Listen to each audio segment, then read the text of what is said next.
My name is Leslie Thompson. I am Director of Adult Programs here at the Sid Richardson Museum in Fort Worth, Texas. And I want to thank y'all for joining us for our lecture program. Before I introduce our guest speaker, I first want to respectfully acknowledge all Native American peoples who have lived on this land since time immemorial. And I especially want to acknowledge and pay respect to the Wichita and affiliated tribes, which include the Waco, Kichai, Tawakoni, and Tauvea, upon whose historical homeland I am conducting this evening's program.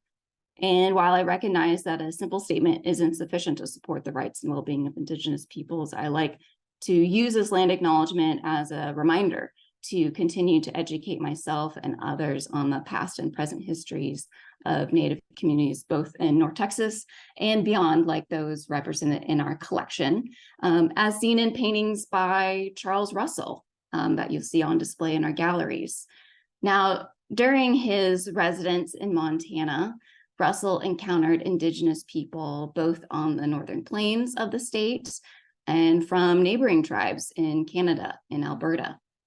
He incorporated hand talk, also known as Plains Indian Sign Language, into his paintings, which reveal those experiences. Unlike most of non-Native and non-deaf artists of this time period, Charles Russell was a unique artist who portrayed the Plains natives using authentic tribal signs. He lived in an area where hand talk was an important communication system among the Plains natives, and Russell personally learned signs and included them in his paintings, as we will learn about tonight with the help of Dr. Melanie McKay-Cody, who is a Cherokee Deaf Assistant Professor at the University of Arizona in the Department of Disability and Psychoeducational Studies. She earned her doctoral degree in linguistic and sociocultural anthropology at the University of Oklahoma. She has studied critically endangered Indigenous sign languages in North America since 1994, while helping different tribes preserve their tribal signs. She specialized in Indigenous deaf studies and interpreter training, incorporating Native culture, North American Indian Sign Language, and American Sign Language. She is an educator and advocate for Indigenous interpreters and students in educational settings.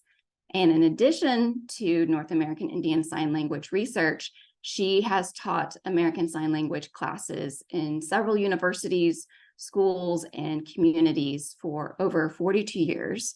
And she is one of 8 founders of Turtle Island Hand Talk, a new group focused on Indigenous, deaf, hard of hearing, and deaf-blind and hearing people.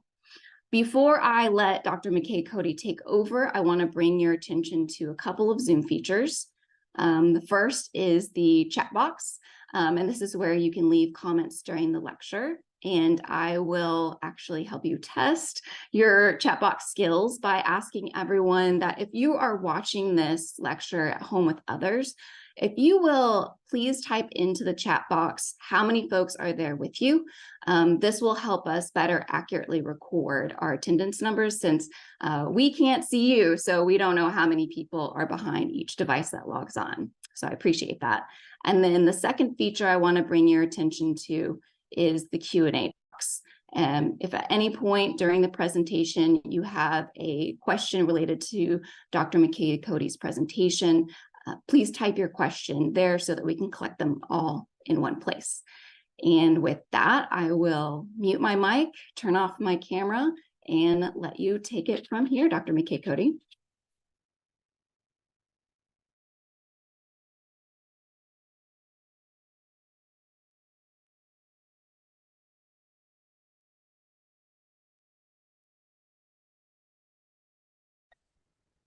Thank you so much.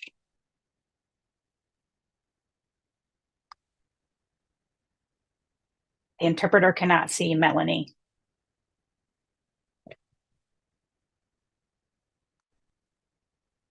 So please hold. So sorry, we're going to go ahead and get started. We have a total of 83 slides. So I'm very excited to get started tonight.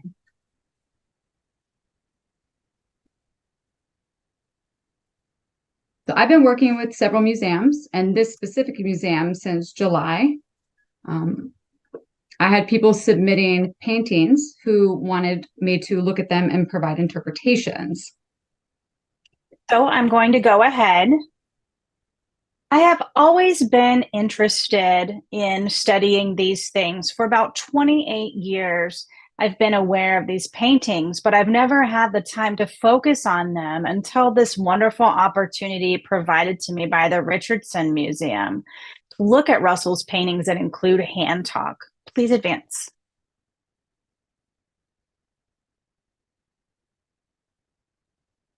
I want to recognize and acknowledge the Wichita tribe, the Comanche tribe, the Jumano tribe, and the Kickapoo tribe.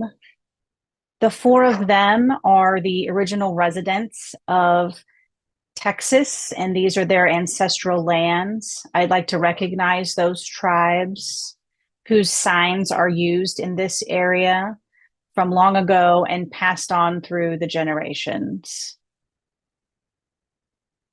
So these are the local tribes, and you've seen the signs for their tribes.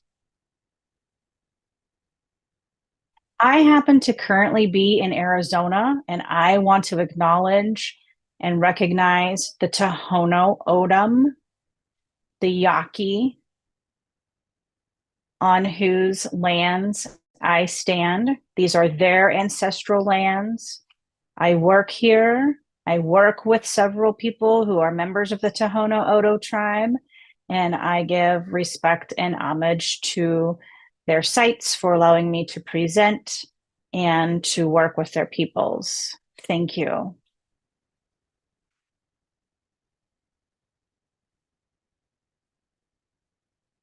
These are two important people who've recently passed.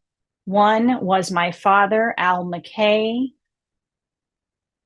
He taught me farming and gardening.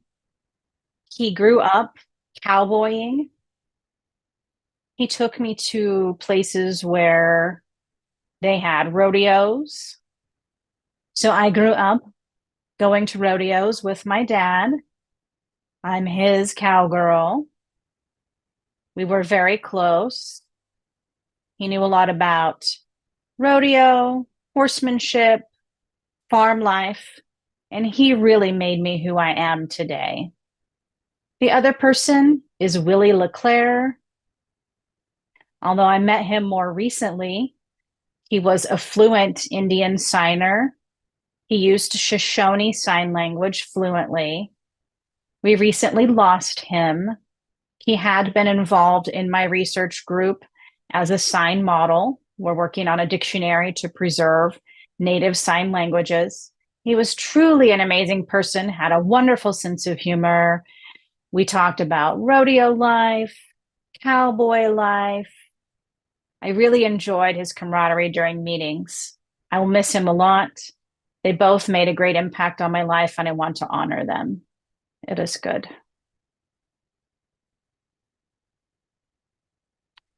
Some of you don't know who I am, and so I'd like to share with you a little bit about me. I am a multitasker. There are lots of things I'm involved in. I'm a linguist and a sociocultural anthropologist. I typically study Indigenous deaf people and native signs. Those are my primary fields. I'm also an archaeologist. I've studied rock art, rock writing, picture writing that shows sign language within it. My bachelor's degree is in art history that helps give me a rich understanding of art and the history of art in my work. I'm a member of the Native Deaf community. I am descended from the 4 tribes you see on the slide. I am a mother, I am a grandmother, and of course, I am a cowgirl.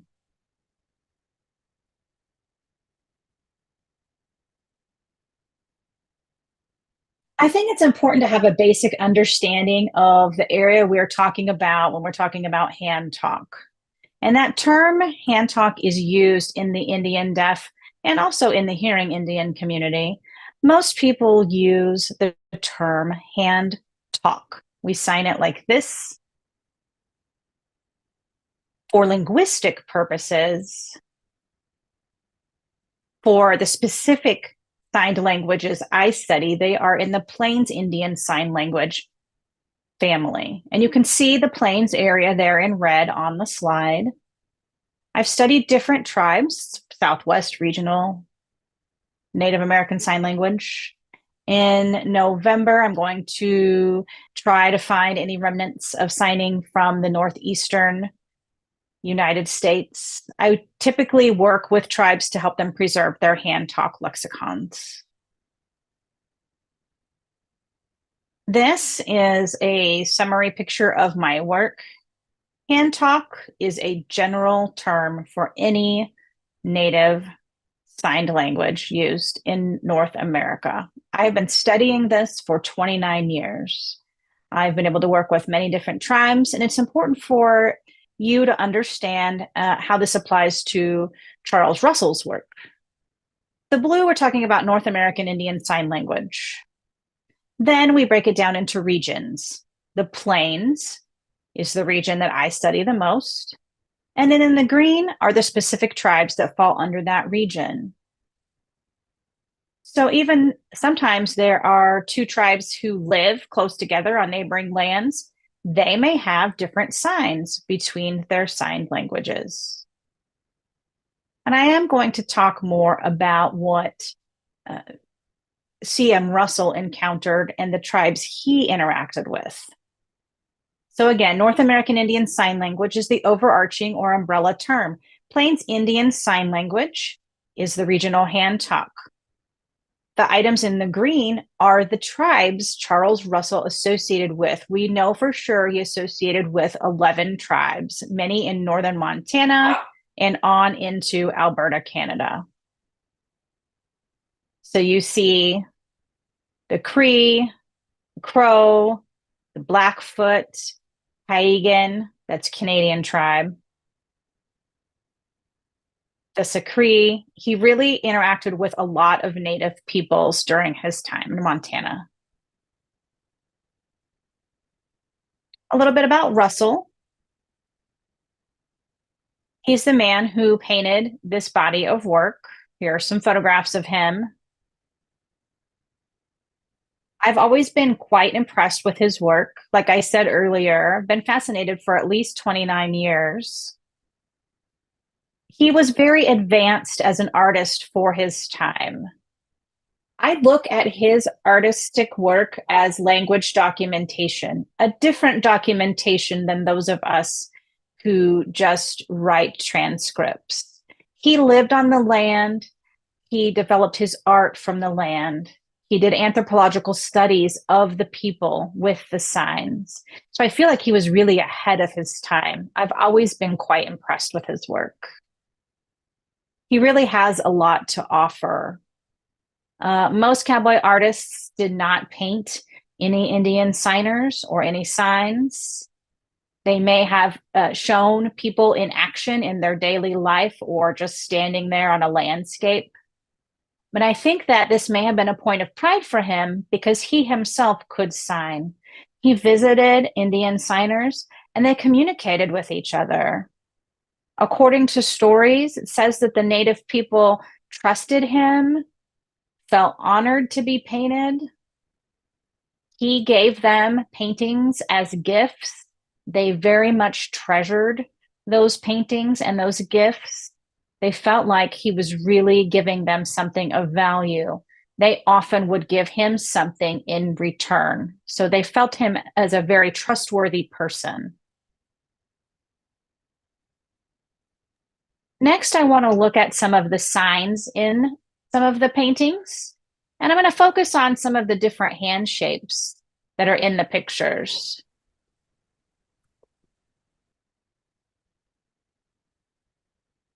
You can see this drawing here of the V hand shape. Now understand that this could mean many different things. It could be to look, and that is directional, to look forward, backwards, right, or left.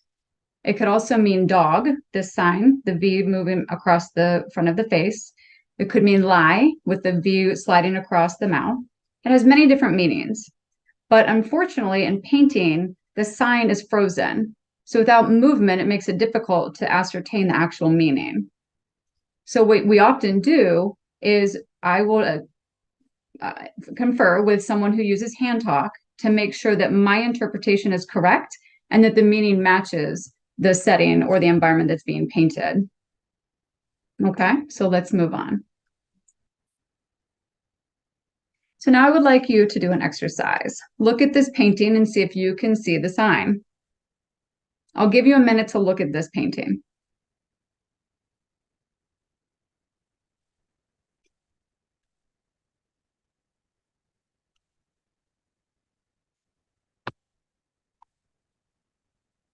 Now I'm going to move on and I will show you actually where it is in the painting. So in this painting, it might be that he's saying, look at this woman who's working sitting next to me, how hard she's working. It could also mean maybe he's telling a story about a dog, but we're not able to determine that because of the lack of movement. There's always 2 or 3 possible interpretations of the signs in the paintings. So if we could see the movement, it could indicate whether he's saying, look at the woman next to me working, or look at the dog, or telling a story about a dog. So now look at this painting and see if you can find the sign.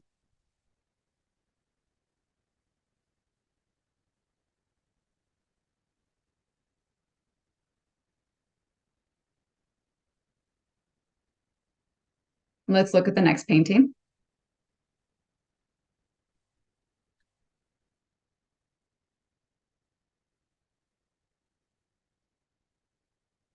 Next.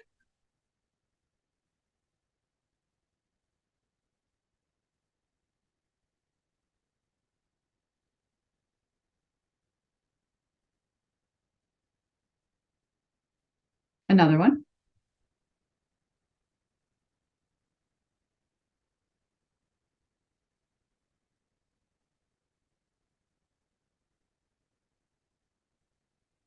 This is the last one in this group.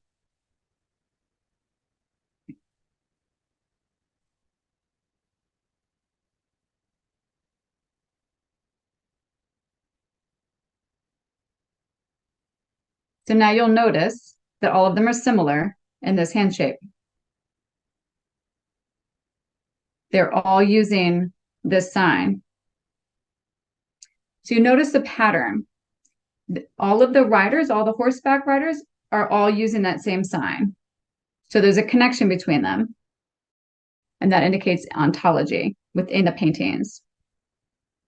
There are some other signs that may not have been noticed. They're easy to overlook, but they're there. Let's look at another one. In this painting, there are actual 2 signs. See if you can find them.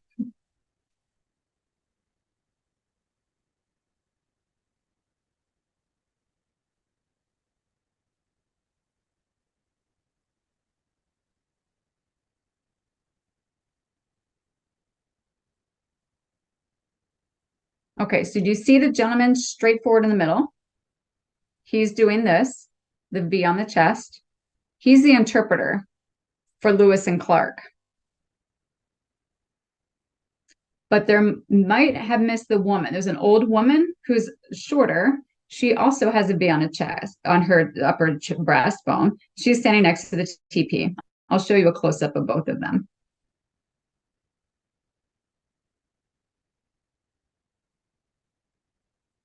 The picture on the right of the gentleman, that's the interpreter. We believe his name is Doulard. We think that's who he is. He was acting as an interpreter for Lewis and Clark on their journey. And then the woman on the left, you can see her using the V hand shape as well. So I was able to find both of those in that one painting. It could be the woman is saying, like, look, there's an important conversation over there. We need to be paying attention to what they're talking about. That's one possible interpretation. Okay, so now we have another one that also has 2 signs. See if you can find them.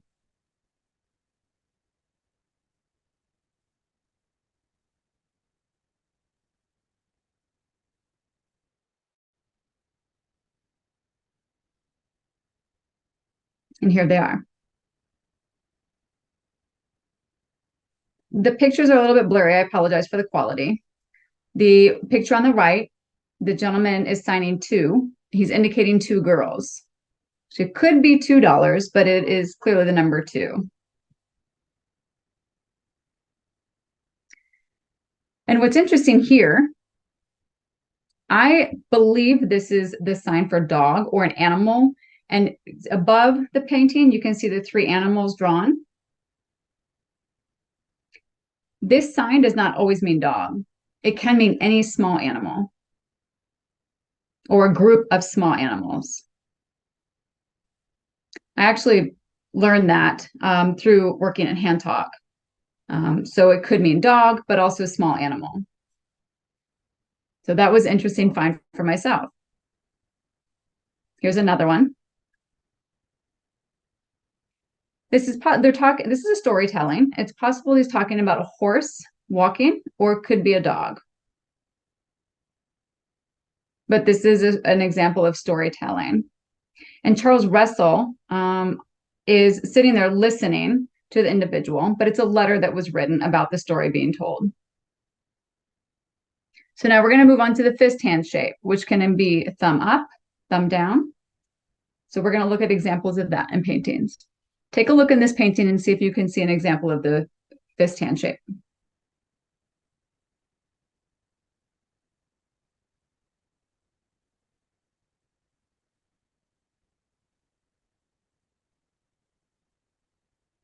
Again, I apologize for the quality of the picture.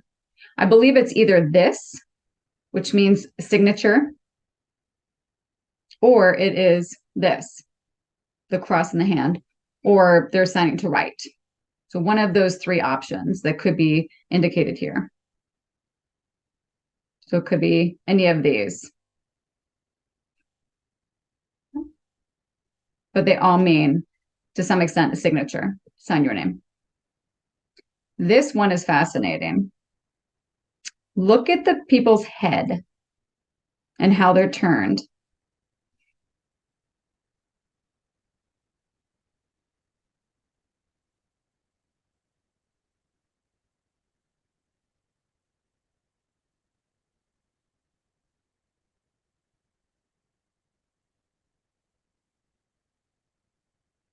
I spoke with a hand talker who indicated they think it's this sign that I'm exhibiting now. If that is the case, it could mean brave.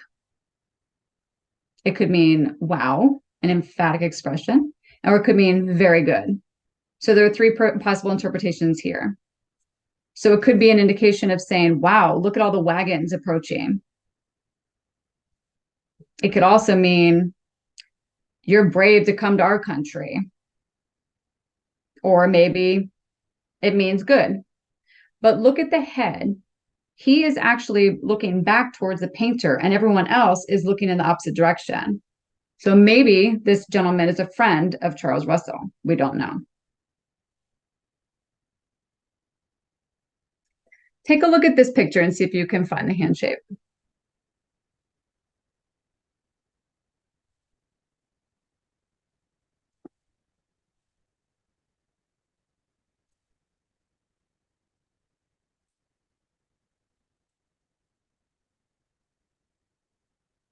See, the hand shape is this.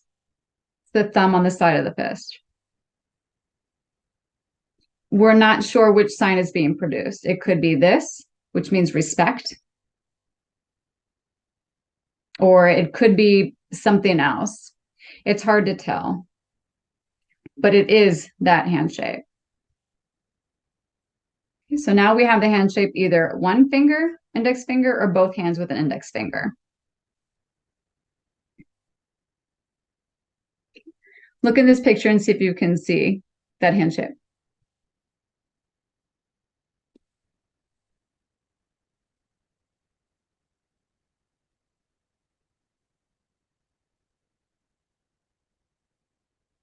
The sign being produced is this, which means either to buy or to sell. But if you notice, they have packed, their horses are packed, which means they have things that they want to sell. So this sign in this painting means to sell.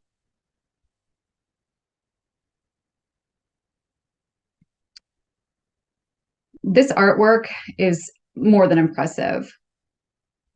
I was with the museum people and we spent so much time, I would say probably at least 30 minutes talking about the importance of this painting. It's very impressive.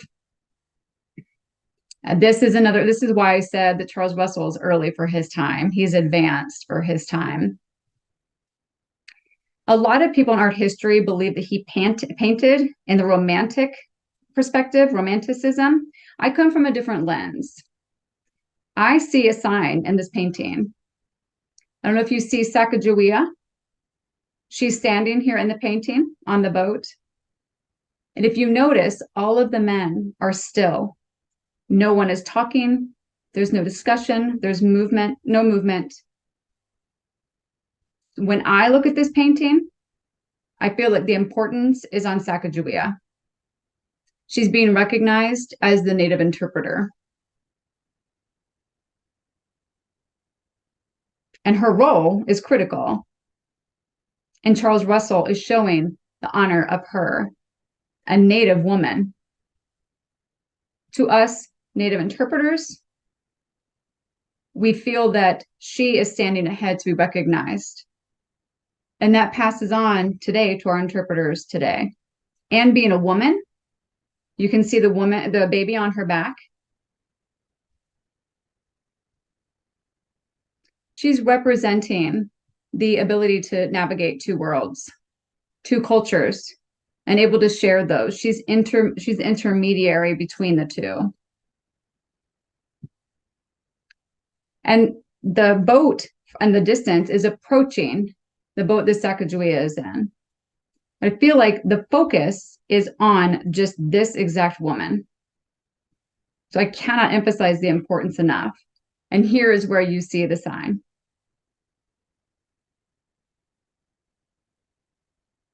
She plays a very important role for the deaf Native community and the Native interpreting community. So again, this painting in particular shows that Charles Russell was ahead of his time. Here's another example. If you'll take a look at this painting.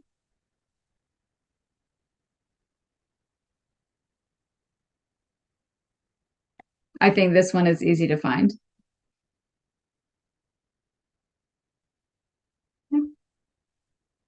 This means to set up camp.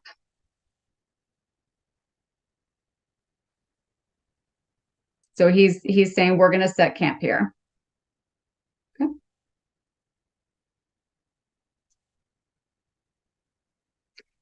Take a look at this one and see if you can find the sign.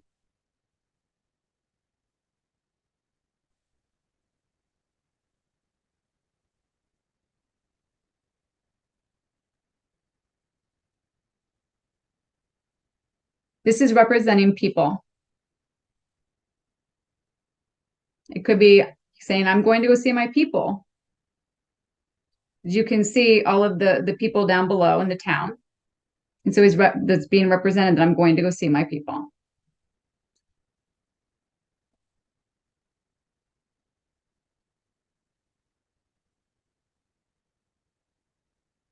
Has everyone found it in this painting?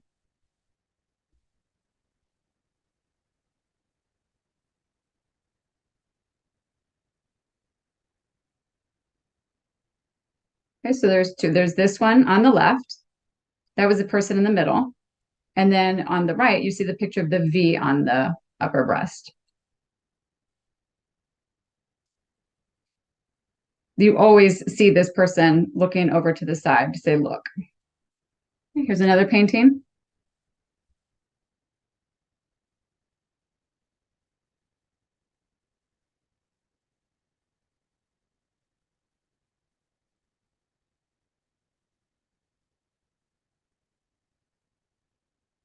This is a painting that is telling the story of a young man on his journey to become a man. So you see this hand shape? It's the sign for man, a singular index finger.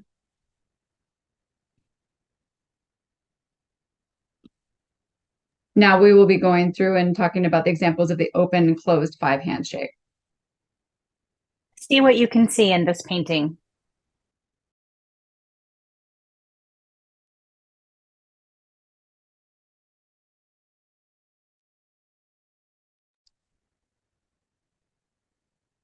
Look at this one. Look again for that 5 hand shape.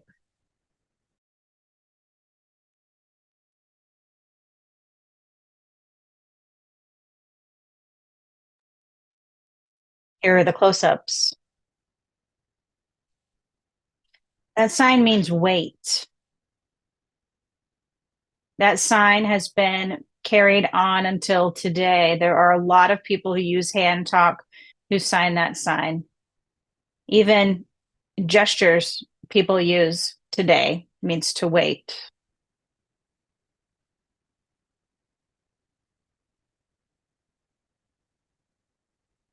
This is an interesting story happening in this painting. This is a trading post. And the story that it's talking about is Charles Russell and an Indian of mixed blood both go into a store and they ask for a bag of tobacco. The store owner charges one of them a nickel. They leave and go out the door.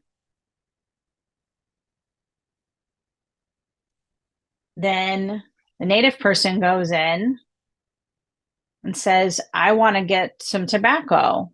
They want to buy the same bag of tobacco. And they're charged a dime or 10 cents for the bag of tobacco. This sign means good. It's good. So they leave and go out of the trading post. They're friends of Russell and they're telling him it's not good. They lied. They lied, or the store owner is lying or not doing good business with them. So that's the story. Look at this one for a moment.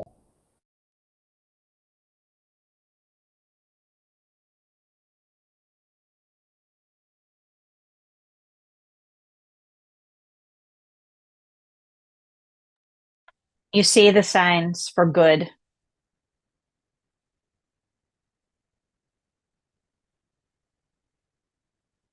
Look at this painting. See if you can identify where a sign might be.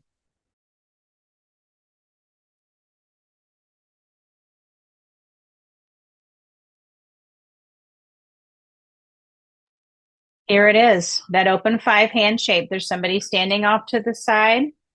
The sign is go, or let's go this way. We're going to go. It could be made with a questioning expression, as in, should we go this way, or are we going this way? Here's another painting. Look it over.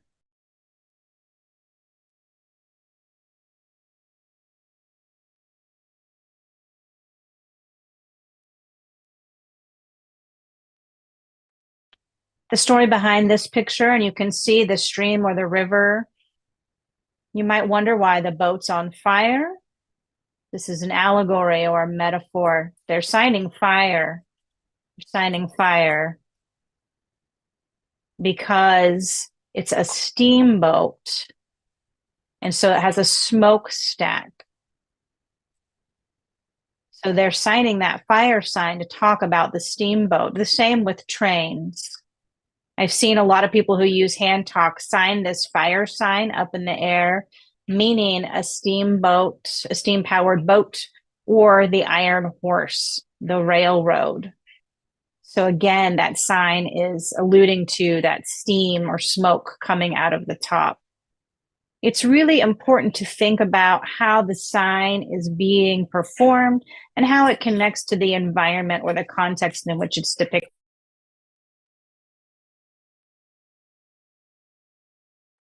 Let's look at this one.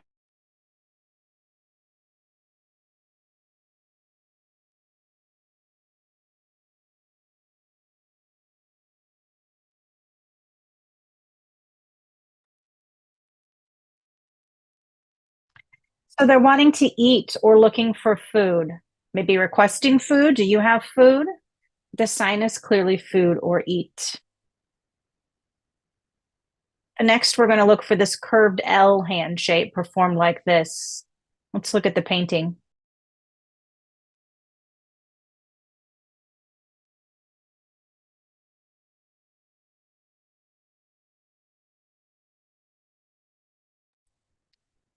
This sign refers to bison.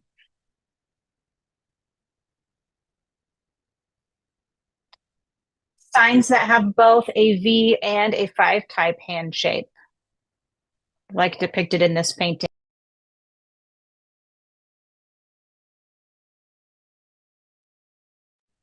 The story behind this is that there's a cowboy up at the front, or some cowboys, and they're talking about going over the ridge there. They're talking about going over the mountain. And they're asking, where's the rest of the group, or where's the other group? So this sign that's happening could be a noun or a verb, talking about riding or riders. It could be something like, he went that way on horse, or I've been riding all day, I've been riding for hours, or I need a horse to ride. There are many possibilities for interpreting this sign.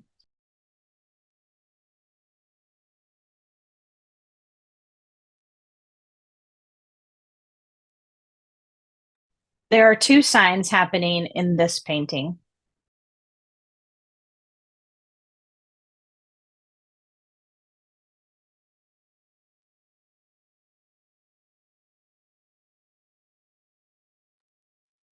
A sign like this could either mean directions are being given, like cut through the mountain pass, or it could be talking about how far away something is. And again, we see this V hand shape, this look over here. Notice anytime that there's a landscape, this look sign is often present. Looking for a 5 hand shape and another hand being held.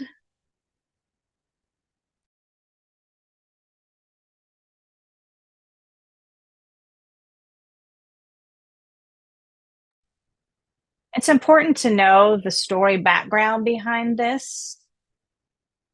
So one of these gentlemen is a wolfer, somebody who kills wolves. And this was happening around the 1830s to the 1850s. And a lot of them were killed, which is why the numbers dwindled. You see all the stakes here. There are 2 people working as wolfers, and there are some native signs in this. One like this, who's trying to figure out what's happening. They're asking the hand talker, I think that perhaps this is a compound sign, where the grasping would be interpreted as capture, to capture something or catch something. And this sign is give. That's one potential interpretation. I need to contact the Blackfeet for their specific signs. I have not gotten the reply from them so far on this. Look in this painting.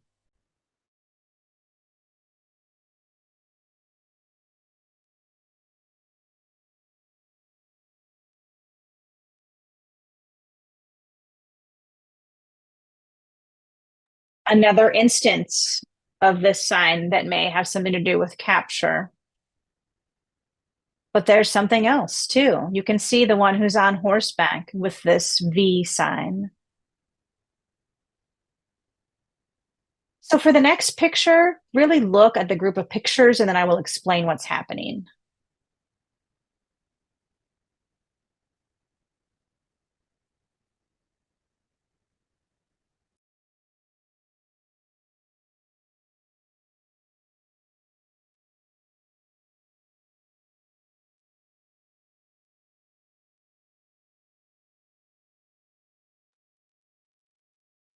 There's one with this V hand shape, but then we see all of these with the hand over the top of the eyes.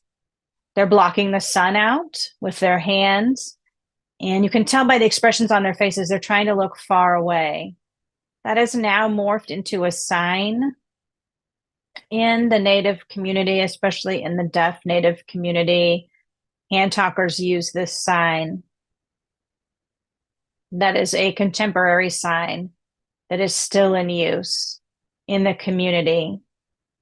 It's from an Indigenous perspective for Scout.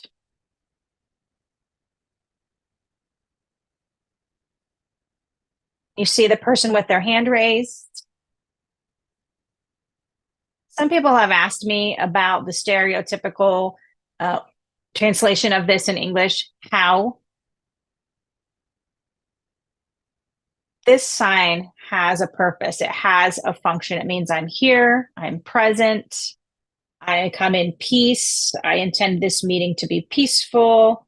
There's no fighting or war at this time. Or it can also mean stop, so that everyone in the party stops. So there are different translations depending on the context, but this idea of how is straight from Hollywood, and we can cast that interpretation aside.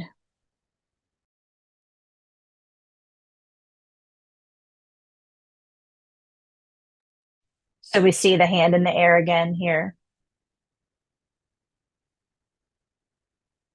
In closing, I want to acknowledge and thank all of these people. Leslie Thompson, who opened our webinar today, I thank you for helping to set up this webinar for everyone.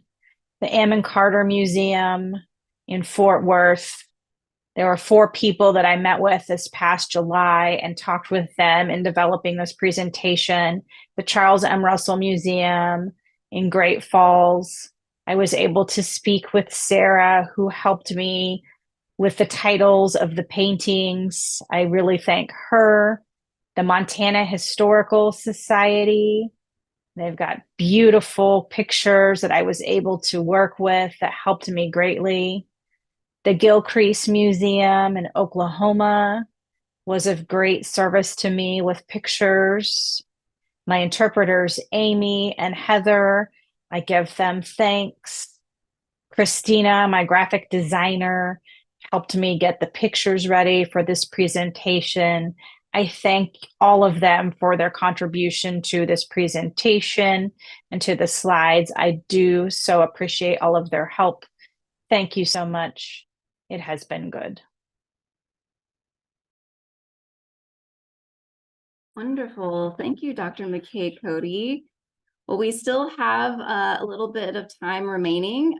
We can take questions. So if you have a question for Dr. McKay-Cody, please put it in the Q&A box so I can share that with her. We are recording this program, so we do plan to post the recording onto our YouTube channel later next month.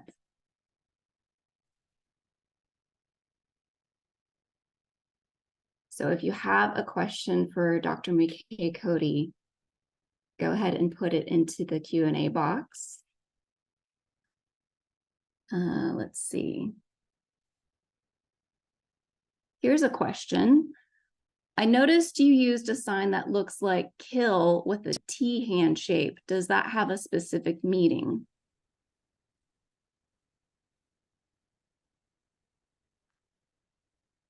I don't recall that. This would be the sign for kill. But no, I don't remember seeing the sign for kill. The standard American Sign Language sign. Another question. Do you find cognates between the various regions regarding hand talk?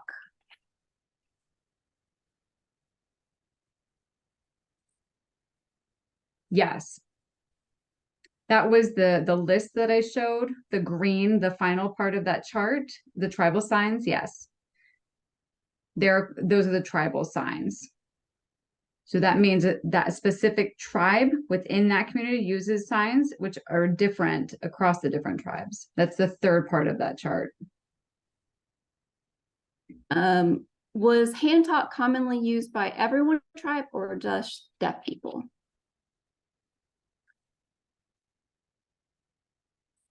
Oh, no, everyone, deaf and hearing. anyone in the community. And today, many hearing individuals, in my research, I find a balance between the deaf signers and non-deaf signers, even today. Has hand talk changed much since the time of these paintings? If so, is it possible there are other meanings for the signs as language has evolved?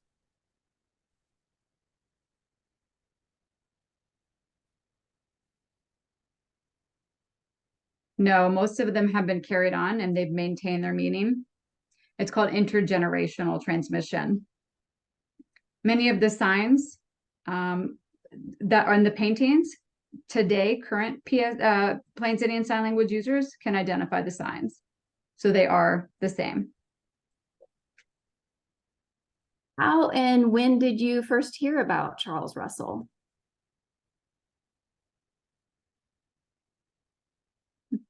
"28 years ago." And how? Well, actually, it's kind of a funny story. I was reading something and I contacted Sid Richardson. I did contact the individual and I was given a postcard. And years and years passed. It was fate. It came about. And the individual reached out to me and I thought, oh, fate is working here.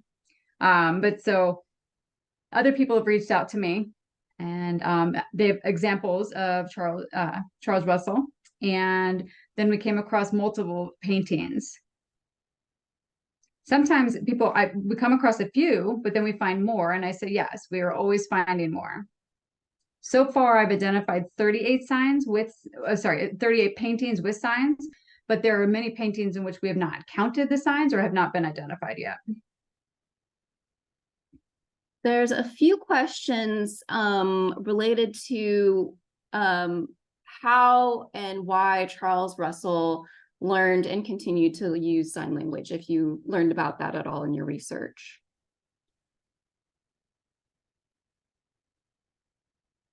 Yes. He was from St. Louis. He grew up there. He really had a very strong desire to go to Montana. He was a very restless child. At the age of 16, he decided that he was going to go with one person, an older adult, and they took a train to Montana, and then they took a wagon until they finally arrived to Judith Basin and became a cowboy. And there he met Native individual, and he came across multiple Native people and started learning signs because of the communication with them. He wasn't able to communicate with them because he spoke English and they spoke their native language. So it was an alternative way of communication. So he learned sign language for that reason. Additionally, he has a deaf person. Well, he was white. He is not Indigenous himself. But there was an individual who became deaf at the age of 18, never learned American Sign Language, but did start learning Indian Sign Language in Oklahoma. So this person had heard about Charles Russell and decided that he wanted to, through friends, they knew a gentleman named Tom Mix. They were involved in Hollywood movies way back in the past. So they knew each other, Tom Mix and this gentleman. He was from Dewey, Oklahoma, which is very far north, just at the border, the very northern tip. Okay, so Dewey, Oklahoma. So he picked up sign language from Cherokee, Osage, and there was another tribal language that he picked up. And then he ended up meeting CMR because he was also interested in art. So this gentleman moved and started learning Plains Indian Sign Language as well after moving to be closer to CMR. And CMR would sign with him to communicate with this deaf individual. And so the two of them remained friends for a very long time. And he passed away in 1926, born in 1864, but as I said, passed away in 1926, approximately 70 years old. But this gentleman would go and visit different reservations across the country, and he would just talk to people, have conversations with them using Indian Sign Language, Native Sign Languages. He was very well accepted, and he corresponded with them, and he would draw pictures, paint pictures for them, and give it to them as gifts. He was very good to the Native people. And as I said earlier in my presentation, the Native individuals highly respected him. He was a deaf protege, but he also would go to the reses. But he was free to visit the different reservations and visit different tribes. So through his socialization and his travels, he learned the sign languages.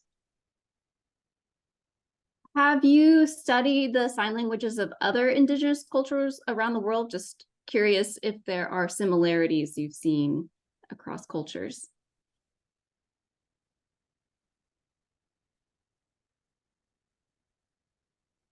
Well, talking about other countries, no. My focus is on NISL, which is Northern American Indian Sign Language. That includes Canada, the United States. I have never studied, example, in Mexico or anywhere in South America. I have met people from South America, and I've asked questions, just to learn some of their signs. For example, that's the way they point. Use a lip point. That is very similar. We see that in Alberta all the way down to South America, and all of them do share that. That's one example of something that we find across the different countries. But it also depends if it's a noun, like clothing, food, ceremony, animals. We find differences among the tribes. That's why we separate the signs based on the tribal usage, because there are variations. Do you have any recommendations about how people can learn more about hand talk? Any good resources?